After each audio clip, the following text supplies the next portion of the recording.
आखिर कौन था मुख्तार अंसारी? आखिर क्या कारण है कि उसके परिजनों के कहे पर यकीन करने के लिए सियासी होड़ इस समय मची हुई है? 1988 में पहली हत्या करने वाला मुख्तार अंसारी किस तरीके से अपना दबदबा बढ़ाता गया, कभी मायावती, कभी मुलायम, कभी अखिलेश, कभी कांग्रेस की सरपरस्ती उसे मिलती रही। क्या कारण रहा कि जेल के भीतर रहते हुए भी वो न सिर्फ खुद विधायक बना बल्कि अपने परिवार से सांसद विधायक भी बनवाता रहा? मुख्तारवादी राजनीति का यही वो धीमा जहर है जो सियासत और अपराध के मेल जोल से घुलता रहा। हत्या के प्रयास, अपहरण, धोखाधड़ी, गुंडा act, arms act, gangster act. जहां अखिलेश यादव, मायावती, शिवपाल यादव, धर्मेंद्र यादव, राम गोपाल यादव, असदुद्दीन ओवैसी, पप्पू यादव, तेजस्वी यादव समेत देश के कई दलों के नेता मुख्तार अंसारी की मौत को अपराधी की मौत नहीं मानकर मुख्तार के लिए न्याय की मांग करते हैं। वो मुख्तार अंसारी जिस पर 65 केस है, 8 में सजा हुई, अब मौत हो गई। अफशा अंसारी जो मुख्तार की पत्नी है, 11 केस दर्ज है, वो फरार है। अब्बास अंसारी मुख्तार का बड़ा बेटा, 7 केस दर्ज है, कासगंज जेल में बंद है। नेखत अंसारी अब्बास अंसारी की पत्नी जमानत पर बाहर है। उमर अंसारी छोटा बेटा, 6 केस दर्ज है। अफजाल अंसारी मुख्तार के भाई, 7 केस, जमानत पर बाहर।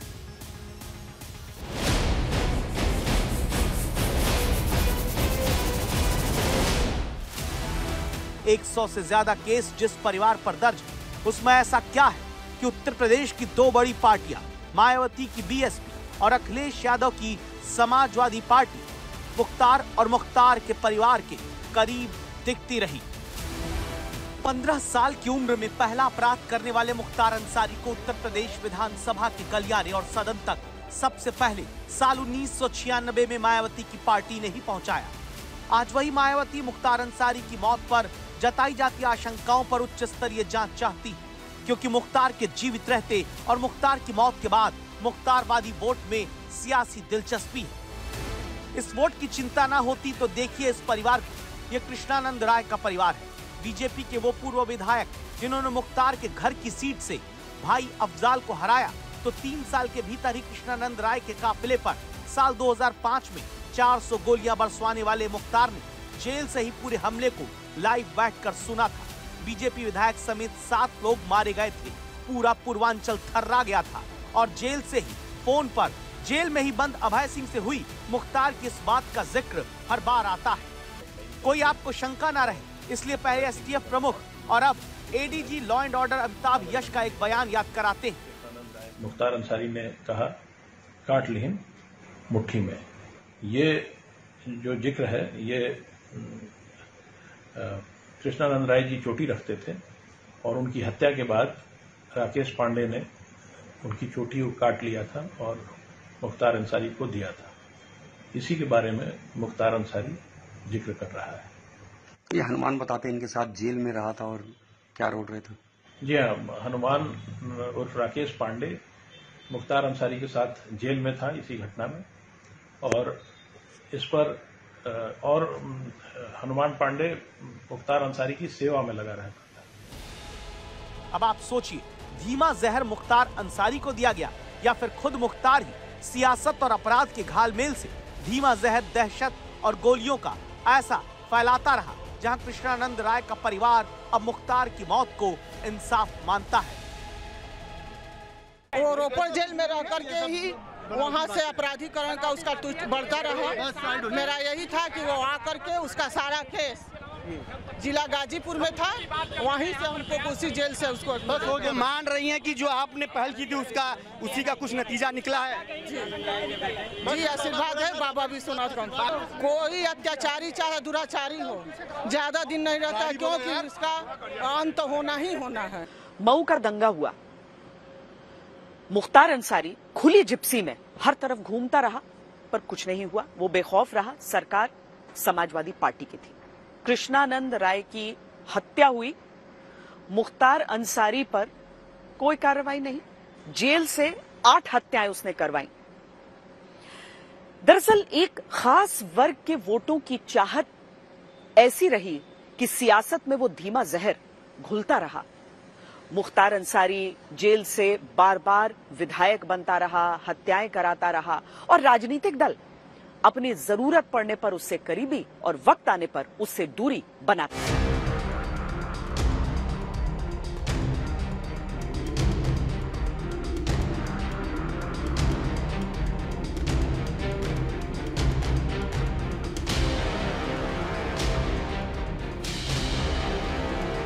जान का खतरा है और मेरी हत्या कराने के मकसद से ही मेरा जेल से ट्रांसफर कराया गया है। झूठा केस लगा करके मुलजिम बनाते रहे हैं और ये सब लोग मिल करके मेरी हत्या की साजिश रच रहे हैं।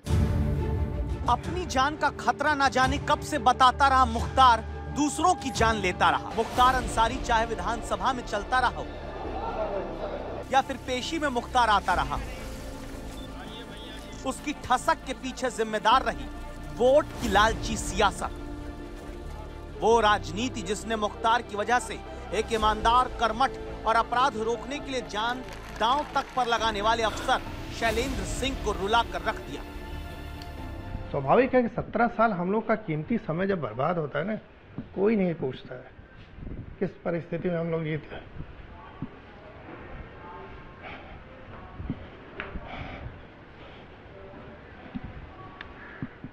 नौकरी छोड़ने का दर्द? नौकरी छोड़ने का नहीं दर्द, लेकिन कैसी परिस्थिति हम लोग जीते हैं, परिवार हम लोग जानते हैं, किस तरह से जान बची हम लोग की। 31 मार्च 2021 को आज तक नहीं दस्तक देती शैलेंद्र सिंह की कहानी दिखाई। शैलेंद्र सिंह जो 2004 में वाराणसी में एसटीएफ के प्रभारी, इन्हीं शैलेंद्र सिंह ने मुख्तार अंसारी को सेना के एक भगोड़े से प्रति मिनट 500 राउंड फायर करने वाली LMG यानी लाइट मशीन गन खरीदने की बातचीत को जांच करते हुए रिकॉर्ड किया। रिकॉर्डिंग में मुख्तार अपने आदमी के थ्रू सेना के भगोड़ा जो था बाबूलाल यादव, जिसने लाइट मशीन गन चुरा के भगा था, उससे बात कर रहा था और 1 करोड़ में सौदा लगभग इन लोग का पक्का हो गया था। और उसके पीछे खास वजह ये थी कि बोल रहा था मुख्तार कि हमको किसी भी कीमत पर LMG चाहिए, क्योंकि कृष्णानंद की जो बुलेट प्रूफ गाड़ी है वो सिंपल राइफल के अगेंस्ट बुलेट प्रूफ है, तो LMG उसको भेज देती। तो ये गाड़ी, ये LMG हमको जरूर चाहिए क्योंकि उस गाड़ी को भेज देगी और उसमें हम कृष्णानंद को मार देंगे। शैलेंद्र सिंह ने अपनी टीम के साथ बिना डरे तब उस लाइट मशीन गन को मुख्तार के साथी के साथ पकड़ा और फिर मुख्तार अंसारी पर आतंक निरोधी कानून पोटा के तहत केस दर्ज करके कार्रवाई शुरू की। लेकिन तब उत्तर प्रदेश में मुख्यमंत्री थे मुलायम सिंह यादव। शैलेंद्र सिंह कहते हैं सरकार और अपराध की साठगांठ ने मुख्तार अंसारी को बचा लिया। जब पोटा हटा दिया मुलायम सिंह ने, सैंक्शन नहीं दिया, तो बाद में फिर मुख्तार का बयान ये दर्ज कराया गया कि नहीं, हम लोग तो इसको पकड़वाने के लिए कह रहे थे। तो मैंने पूछा, भाई पकड़वाने के लिए कोई इस तरह की बातें करता है? वो तो सिंपल पूरा सीधे सीधे मांग रहा था कि हमको किसी कीमत पर चाहिए, हमें मारना है इनको। तो ये सब दर्ज है उसमें, आप बोलने का टोन देख लीजिए, लहजा देख लीजिए, कंटेंट देख लीजिए। खैर गवर्नमेंट ही नहीं दिया अपना पोटा तो वापस करके और सिंपल आर्म्स एक्ट दिखा दिया, उसमें मुख्तार बच गए। पोटा में गवर्नमेंट के सैंक्शन की ज़रूरत होती है। मुकदमा की चार्जशीट के पहले आता है गृह विभाग में, गृह विभाग से फाइल बनती है मुख्यमंत्री के यहाँ। मुख्यमंत्री जी ने मुन्नर यादव और बाबूलाल यादव को तो सैंक्शन दिया, मुख्तार अंसारी का सैंक्शन नहीं दिया, जिस पर मुख्तार पर मुकदमा नहीं चला। जब वो इससे मुक्त हो गया पोटा से, तो बचा आर्म्स एक्ट। तो आर्म्स एक्ट में उसने बयान दिया आईओ को कि मैं तो उसको पकड़वाने के लिए बात कर रहा था, और उस राजनीतिक दबाव में उसकी एक क्रिमिनल की बात मानी गई। मुलायम सिंह के राज में मुख्तार को बचाने वाली सियासत और पुलिस महकमे की मिली भगत ने शैलेंद्र सिंह को झुकाने के लिए टॉर्चर करना शुरू किया, तो इन्होंने बची हुई 21 साल की नौकरी छोड़कर इस्तीफा दे दिया। अब आज इन्हें भी लगता है इंसाफ हुआ है। 20 साल का समय बहुत बड़ा समय होता है। 2004 जनवरी की बात थी, आज अप्रैल 2024 है, और इस 20 साल में हमने और हमारे परिवार ने जो देखा है वो केवल हम लोग जानते हैं। ये तिल करके नहीं मरना कहते हैं, तो उस तरह ये मरा है। ये 3 साल से जो पिछले जब से पंजाब से आया, अब इसकी दुर्गति में देखता था, तो जो किया था वो सामने आया, और मुझे इस बात की रिलीफ है कि भगवान के घर देर है अंधेर नहीं है। मुख्तार अंसारी पूरी सरकारी व्यवस्था में ऐसा धीमा जहर फैलाता रहा कि 15 साल पहले अपराध से लेकर 60 साल की उम्र तक उसे कोई सजा नहीं हुई, क्योंकि मुख्तार अंसारी अपराध से ठेके लेता, ठेके के पैसों से कुछ मदद करके रॉबिन हुड की छवि गढ़ता, शूटर्स की फौज खड़ी करता, ठेकों पर कब्जा करता, जमीन पर अवैध कब्जा, जेल से नेटवर्क, रिश्वत का जाल, मुखबिर सिस्टम, मेडिकल रिपोर्ट में फर्जीवाड़ा, न्याय व्यवस्था की कमियों का फायदा, वकीलों पर दबाव, गवाह को तोड़ना या फिर मार देना, और 19 साल से जेल से पूरा गैंग चलाता रहा। किसी माफिया डॉन के शुगर, बीपी, स्लिप डिस्क, नींद न आने के कारण 26 महीने तक कोई राज्य सरकार परेशान रहे, ये भी देश में पहली बार हुआ था। सरकार थी कांग्रेस की, राज्य था पंजाब। मुख्तार अंसारी को वहीं की जेल में रखा गया। फिर यूपी को उसे अपने राज्य में शिफ्ट करने के लिए सुप्रीम कोर्ट का दरवाजा खटखटाना पड़ा। सर, इंडिया का नामी gangster Mukhtar Ansari was kept in a Punjab jail for 2 years and 3 months। एक जाली FIR करके मोहाली दे विच उस शख्स ते 10 पर्चे से यूपी ते एक जाली FIR करते उस FIR दे विच कोई चलान नहीं होया sir. Then the UP government filed a writ in Supreme Court of India Mukhtar Ansari ਨੂੰ ਬਚਾਉਣ ਦੇ ਲਈ ਸਰ ਸੀਨੀਅਰ ਐਡਵੋਕੇਟ ਜਿਹਦੀ 11 ਲੱਖ ਰੁਪਇਆ ਪੇਸ਼ੀ ਦੀ ਫੀਸ ਸੀ, 11 ਲੱਖ ਰੁਪਇਆ ਇੱਕ ਦਿਨ ਦੀ ਫੀਸ ਸੀ, 55 ਲੱਖ ਦਾ ਬਿੱਲ ਸਾਨੂੰ ਆ ਹੋਇਆ। पंजाब में आम आदमी पार्टी की सरकार में जेल मंत्री रहे हरजोत बैंस ने ये वो खुलासा किया था जिसमें पहली बार देश को पता चला कि आखिर वो कौन सी वजह थी जिससे पंजाब में कांग्रेस की सरकार रहते मुख्तार अंसारी पर दरिया दिली दिखाई जाती रही।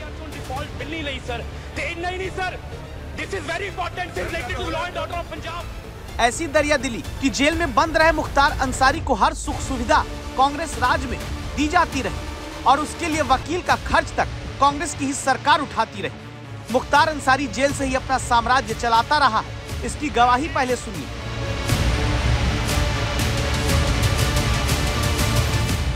2005 में गाजीपुर जेल में मछली खाने के लिए जेल में ही तालाब खुदवाया। मुख्तार अंसारी दरबार लगाता अधिकारी आते। बैडमिंटन कोर्ट मुख्तार अंसारी के लिए बनवाया गया था। ऐसी सुख सुविधाएं जेल प्रशासन को खरीदकर मुख्तार हासिल कर लेता था। लेकिन जब उत्तर प्रदेश में योगी आदित्यनाथ की सरकार आई तो मुख्तार जान गया कि उसके अच्छे दिन जा चुके। तब मुख्तार ने एक नई सियासी साजिश रची। 2019 में अचानक पंजाब पुलिस धमकी के एक मामले में मुख्तार को लेकर चली गई। पंजाब की रोपड़ जेल में फिर मुख्तार अंसारी बंद हो गया।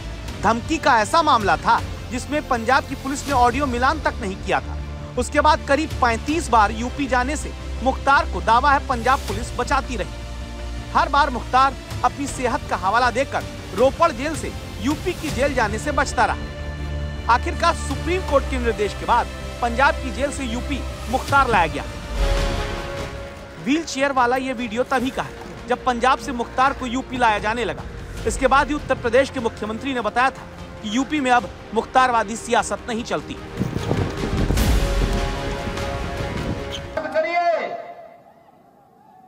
जो लोग पर्व और त्योहारों में उपद्रव पैदा करके यहाँ की कानून व्यवस्था को व्हील चेयर में लाने का काम करते थे, आज वे स्वयं व्हील चेयर में पड़े हुए हैं और सांस लेने के लिए तरस रहे हैं। 1978 में मुख्तार ने पहला अपराध किया। 1988 में पहली हत्या मुख्तार अंसारी ने की। 65 केस मुख्तार अंसारी पर चलते रहे, लेकिन पहली बार जाकर 2022 में मुख्तार अंसारी को सजा सुनाई जाती और फिर योगी राज में 2 साल के भीतर 8 मामलों में उसे उम्र कैद तक की सजा मिलती है। ऐसा इसलिए हो पाता है क्योंकि पहले जहां सत्ता और माफिया की मिलीभगत वाले धीमे जहर से गवाह सबूत तोड़ दिए जाते थे, वही धीमा जहर खत्म करके अब मुख्तार के अपराध को समाप्त करने वाली सजा सुनाई जाने लगी।